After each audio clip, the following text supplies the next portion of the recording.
Welcome to the UK Travel Planning Podcast. Your host is the founder of the UK Travel Planning website, Tracy Collins. In this podcast, Tracy shares destination guides, travel tips, and itinerary ideas, as well as interviews with a variety of guests who share their knowledge and experience of UK travel to help you plan your perfect UK vacation. Join us as we explore the UK from cosmopolitan cities to quaint villages, from historic castles to beautiful islands, and from the picturesque countryside to seaside towns. Hi, and welcome to the UK Travel Planning Podcast. Are you planning your UK trip but feeling confused and overwhelmed trying to work out the best ways to get around the country? If so, this is a podcast episode for you. After listening to this episode, you will have a greater insight into the different transportation options available, which will help you choose the best ones for you based on your budget, travel style, and itinerary, and ensure you maximise your UK travel experience. During the process of planning your itinerary, it is vital to consider how you will get from A to B and evaluate all the options open to you. Whilst the UK is a relatively small country with a fairly decent public transport system, especially in the major cities, it is important to choose the best options for you. For example, if you're planning to travel around the UK from city to city, you will find that taking the train will most likely be the easiest and most effective option. However, if you are planning to visit rural areas of the UK, such as the Cotswolds, you will discover that it is much easier to hire a car and take a road trip, or if you prefer not to drive at all, take an organised day tour. In this podcast, we will cover how to get around the UK by train, car, plane, coach, and where necessary, ferry. We also include practical tips, considerations, pros and cons, plus any relevant advice.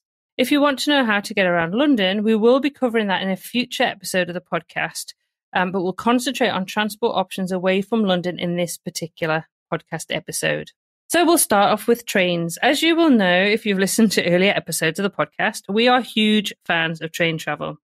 Train travel in the UK is a great way to get around, particularly if you're planning to visit major towns and cities such as York, Bath, Cardiff, Edinburgh, Liverpool, etc. Train travel is generally efficient, fast, depending on the service that you choose, and often takes you into the centre of the town or city.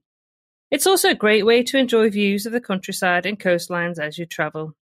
Additional pros of train travel are that it can be relatively stress-free with preparation, and a relaxing, more sociable experience. The cons are that it can be confusing if you're not an experienced train traveller. Ticketing can also be pretty confusing, and of course you have to carry your bags and luggage with you.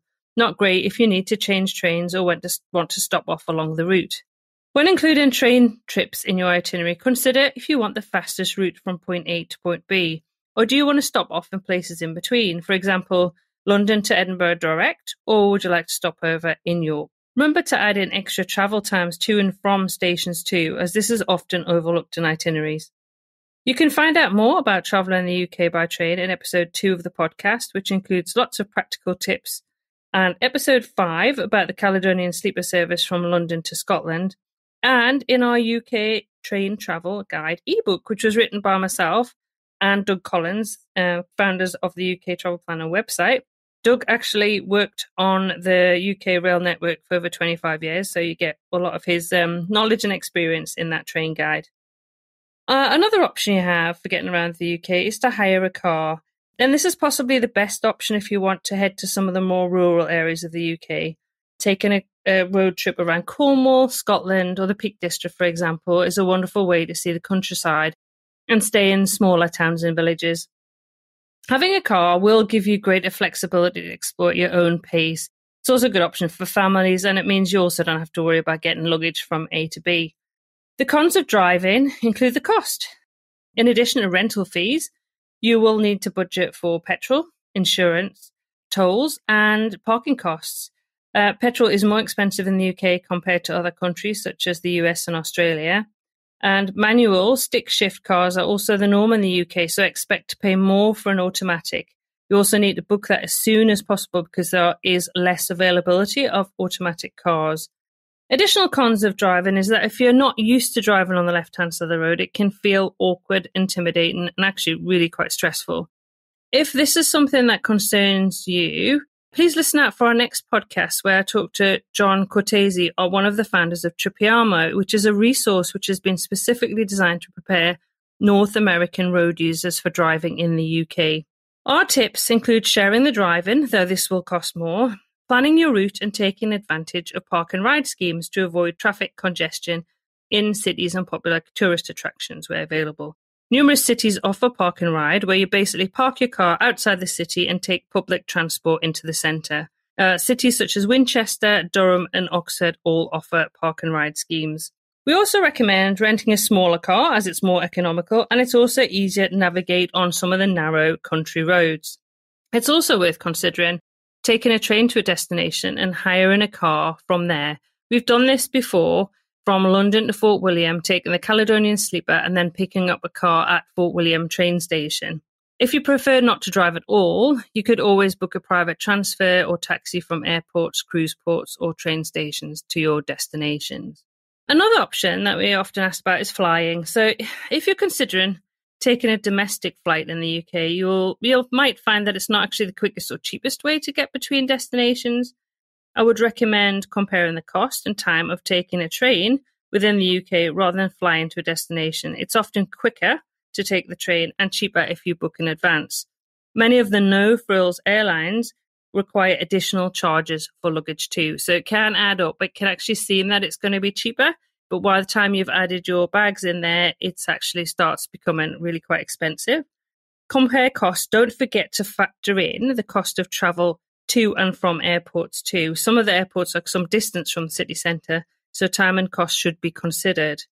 If you are keen to visit the Channel Islands, the Isle of Man, and some of the more remote Scottish islands or Ireland, flying may be the most convenient and actually quickest method. Another way to get around the UK is by coach. So I will briefly mention coach services. Taking a coach may be the cheapest transport option, but it is also the slowest. Years ago, in my 20s, I travelled the UK by coach.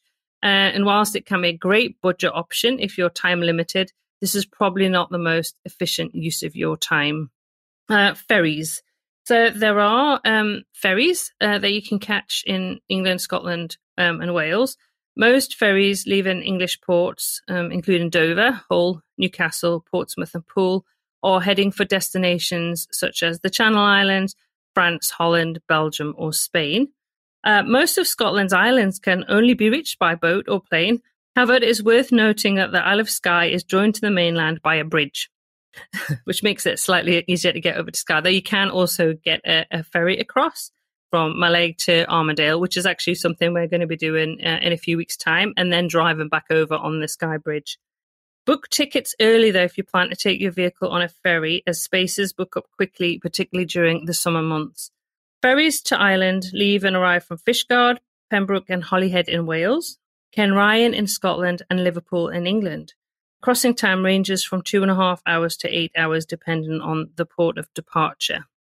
So again, ferries are an option to get across to islands, to actually the island of Ireland, and to get to some of the Scottish islands. And again, to places like the Scilly Isles, Isle of Wight, Isle of Man, you will probably want to consider taking a ferry across to those sorts of places. So we understand that how overwhelming planning your UK itinerary can be. Ultimately, your itinerary will be unique to your interests, time frame, budget, and travel style. And therefore, the way you get around the UK may actually include a combination of the methods discussed in this podcast. During our itinerary consultations and reviews, we have found that a combination of transport options is often the best fit for most people. Just remember that the journey is also part of your holiday and not just about the start and end points. As always, you can find information about anything discussed in this episode in the show notes at uktravelplanning.com/episode 11.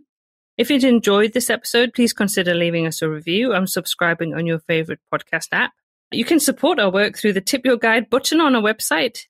If you have more questions about planning your UK vacation, pop over and join our friendly Facebook community or visit our website, which is full of practical tips, advice, and UK travel inspiration. And thanks for listening. And until next time, happy UK travel planning.